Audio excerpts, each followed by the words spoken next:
наскільки мені відомо, під час зустрічі російського президента Путіна і французького президента Макрона йшлося про заручників, і начебто пролунала заява про те, що Макрон може стати посередником при обміні полоненими чи заручниками, чи військовополоненими, якщо бути точним з точки зору міжнародного права. І наскільки ми розуміємо, якісь рухи, переговори, щось відбувається. Тому цілком можливо, що все це не просто так. І я би сподівалася, що все-таки звільнення якоїсь частини, бодай, заручників може відбутися для того, щоб відбулося певне там потепління між Росією і Заходом.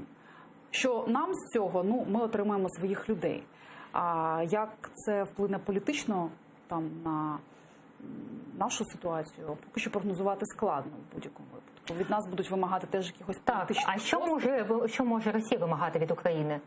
Ну, ви розумієте, справа в тому, що взагалі визначення слова заручник – це та людина, яку захоплюють і утримують силоміць для того, щоб домогтися від іншої сторони виконання якихось вимог. Так? І ці вимоги можуть бути політичними, можуть бути матеріальними, якимись ще. Я думаю, що в Росії до нас є великий пакет і великий список вимог, які б вони хотіли, і, як кажуть російською мовою, сленгом «хотілок». Я думаю, що частину з них ми бачимо в Мінських угодах, які були підписані у 2014 році, в 2015 потім друга частина. І ми можемо приблизно собі уявляти, про що йдеться. Так?